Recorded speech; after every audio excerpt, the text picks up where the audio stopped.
ملت احمد کے ہم دردوں میں غم خواروں میں ہوں، بے وفاؤں میں نہیں ہوں، میں وفاداروں میں ہوں، بے وفاؤں میں نہیں ہوں، میں وفاداروں میں ہوں۔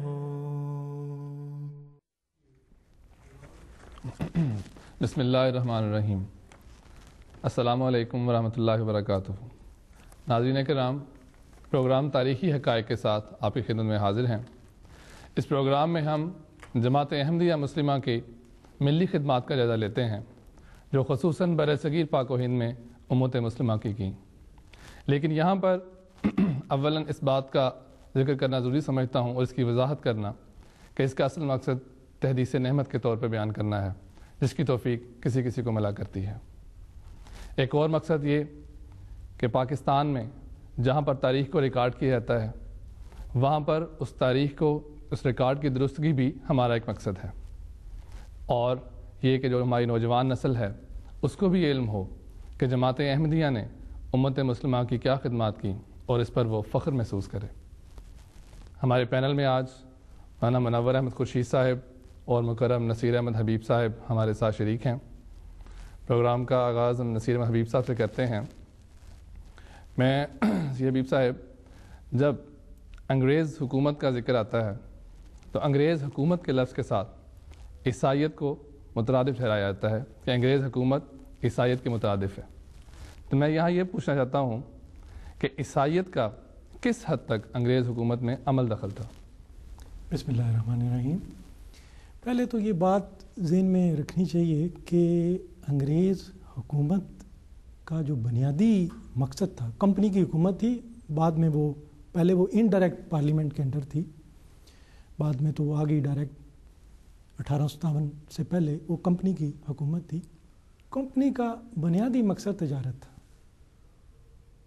اور یہ اس کا جو موٹیو تھا اس کی نظروں سے اوجھل نہیں رہا، تو لہٰذا اس نے 1813 تک اجازت نہیں تھی پادریوں کو ہندوستان میں اپنے مشن کھولنے کی، تبلیغ کرنے کی۔ وہ سمجھتے تھے کہ اس سے لوگوں کے جذبات میں خامخواہ ایک اشتعال پیدا ہوگا اور ہمارا یہ جو ہے کاروبار جو ہے یا جو کام ہے، یہ نظام ہے جو خراب ہوگا۔ 1813 میں پہلی بار پریشر انہوں نے ڈالا کہ بھئی وہاں اس قسم کی رسومات ہیں، مطلب ستی کی رسوم بڑی ظالمانہ ہے، اور ہمیں کوئی تبلیغ کرنے کی اجازت دی جائے، اس مظلوم پسماندہ طبقوں کو ان کو روشنی پھیلانے کی اجازت دی جائے۔ تو 1813 کو اجازت ملی، اور 1815 کو پھر یہ اس کے تحت مشن وغیرہ قائم ہوتے چلے گئے۔ لیکن کمپنی کی حکومت جو ہے وہ اوپنلی انکریج نہیں کرتی تھی، سیکرٹلی ممکن ہے کچھ لوگ ہوتے ہیں ان کے اپنے، لیکن اوپنلی نہیں تھا، ان کی کوئی ایسی پالیسی نہیں۔ اس کی میں مثال دیتا ہوں آپ کو۔ 1854 میں مناظرہ ہوا ہے، مولوی رحمۃ اللہ کرانوی اور ڈاکٹر وزیر حسن یہ ایک طرف تھے، اور پادری فنڈر دوسری طرف تھا جس نے کتاب میزان الحق لکھی ہے، اور مناظرہ اوپن مناظرہ ہوا ہے۔ اس میں کمپنی کے حکومت بھی بندے بیٹھے ہوئے تھے، جو افیسر وغیرہ تھے۔ اس میں انہوں نے تسلیم کروا لیا پادری فنڈر سے کہ بائبل میں کچھ لفظی تحریف بھی ہوئی ہے، اس پادری صاحب نے تسلیم کیا، اور اس پہ بعد میں مناظرہ مسلمانوں نے بڑی فتح منائی اس پہ۔ تو بیٹھے ہوئے تھے کمپنی کے کارندے بھی، اس کے ارباب حل و عقد، کسی نے کچھ نہیں کہا۔ تو مذہبی معاملے میں وہ، اور 1858 میں جو ہے پھر جب وہ 1857 کی بعد 1858 میں جو براہ راست یہ ملکہ کے انڈر آ گئی ہے، تو ملکہ نے فرمان 1858 میں جاری کیا، اس میں اس نے اعلان کیا ہے کہ گو میں عیسائی ہوں، مجھے اس پہ اطمینان ہے، لیکن ہر کسی کو مذہبی آزادی ہے، کسی کی مذہبی آزادی میں کسی قسم کا کوئی جو ہے تعارض جو ہے نہیں کیا جائے گا، اور مکمل طور پہ مذہبی آزادی، اور جو اس کے خلاف عمل کرے گا وہ سخت ترین اس کی سزا کا مستحق ٹھہرے گا۔ تو اس لحاظ سے ہم یہ دیکھ سکتے ہیں، لیکن یہ الگ بات ہے کہ پادری جو کوشش کرتے 1804 میں بنی ہے Bible society, Bible foreign society, اس کے تحت 650 زبانوں میں، غیر ملکی زبانوں میں ترجمہ ہوئی ہے بائبل، انہوں نے سرگرمیاں دکھائی ہیں اور انہوں نے بائبل اور اس کے علاوہ انہوں نے پوری کوشش کی ہے، اور بلکہ ان کی یہ کوشش بھی تھی کہ کسی طریقے سے جتنے اعتراض اسلام کے خلاف ہو سکتے ہیں پادریوں کی کیے جائیں، تاکہ انہیں یہ بھی منظور تھا کہ جو مسلم نوجوان ہیں جو جدید مدرسوں میں تعلیم حاصل کر رہے ہیں یہ بے شک دائریہ بن جائیں لیکن اسلام پہ قائم نہ رہیں، کیونکہ دائریہ بن جائیں گے تو وہ مالی اور مفاد کی خاطر رسائیت کے دامن میں آ سکتے ہیں وہ، لیکن یہ ان کا مفاد، تو انہوں نے بھرپور کوششیں کی ہیں اور انہوں نے ایک طرح سے ان کا خواب تھا کہ پورا جو ہے نا ہندوستان وہ عیسائی ہو جائے، اس لیے انہیں کامیابی بھی ہوئی ہے نچلے طبقوں میں بھی اور اپر کلاس میں بھی، اور لیکن یہ پھر حضرت صاحب کی مضبوط جو ہے ذات جس نے آ کے وہ سیلاب کے آگے باندھ دیا ہے۔ جیسا کہ ابھی نصیر حبیب صاحب نے بتایا ہے کہ 2 کردار تھے جو اس وقت گورنمنٹ ادا کر رہی تھی، ایک تو انتظامیہ کا اور دوسرا جو عیسائیت کے ساتھ جو مذہبی وابستگی تھی حکومت کی وہ تو، لیکن بعض لوگ یہ اعتراض کرتے ہیں کہ حضرت مسیح موعود علیہ الصلوۃ والسلام نے جو انگریزی حکومت ہے یا عیسائیت ہے اس کی غیر مشروط حمایت کی ہے اور بہت زیادہ وفاداری دکھائی ہے، اس کے بارے میں۔ بسم اللہ الرحمن الرحیم۔ بات یہ ہے کہ نبی کے مقام کو نبی کے معنی پر سمجھ سکتے ہیں۔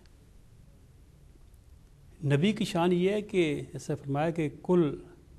ان صلاتی و نسکی و مایا و مماتی للہ رب العالمین، کہ اے نبی تو کہہ دے کہ میری صلاتی و نسکی، میری قربانیاں، میری نمازیں، زندگی اور موت سب کچھ اللہ تعالیٰ کے لیے ہے۔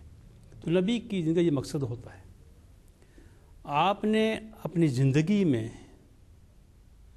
ہر اس اصول پر عمل کیا ہے جو قرآن نے سکھایا، یا آپ کے سامنے جو مثال تھی وہ صرف ایک مثال تھی، وہ محمد مصطفیٰ کی مثال تھی۔ اگر آپ تاریخ کا مطالعہ کریں تو حبشہ کے دربار میں جب مسلمان پہنچتے ہیں تو ان مسلمانوں نے حضور کے ارشاد کے مطابق اس حکومت کی پوری وفاداری کی اور پوری اطاعت کی، لیکن جہاں تک ان کے مذہب کا مسئلہ تھا انہوں نے کوئی کمپرومائز نہیں کیا، اپنے مذہب پر قائم رہے ہیں، اس کی تبلیغ کی ہے اور کس سے خائف نہیں ہوئے۔ لیکن جہاں تک حکومتی قوانین کا تعلق ہے ان کا پورا احترام کیا۔ نبی کریم صلی اللہ علیہ وسلم جب مکہ سے طائف کو روانہ ہوتے ہیں تو واپسی پر مکہ جو اس زمانہ میں جو بھی گورنمنٹ تھی، حکومت تھی، جو بھی ان کا نظام تھا، اس میں آپ نے اس کا احترام کیا ہے۔ مذہبی لحاظ سے آپ نے ان کی مخالفت کی ہے کہ یہ بت آپ کے یہ بیکار ہیں، یہ غلط ہیں، لیکن حکومتی لحاظ سے جو قوانین تھے ان کا آپ نے احترام کیا۔ واپسی پر آپ نے مکہ سے باہر ڈیرا لگایا اور مکہ میں پیغام بھجوایا اس ملک کے قانون کے مطابق۔ مطعم بن عدی جو ایک کافر تھا، ایک رئیس تھا، اس کو آپ نے پیغام بھجوایا کہ مجھے پناہ دیں۔ آپ تصور کریں، ایک کافر اس سے حضور نے پناہ مانگی، اور یہ بخاری میں بھی ہر حدیث کتاب موجود ہے یہ واقعہ۔ پھر وہ کافر جو تھا وہ اپنے اہل و عیال کے ساتھ، اپنے بچوں کے ساتھ آیا اور حضور کو تلواروں کے سائے میں لے کر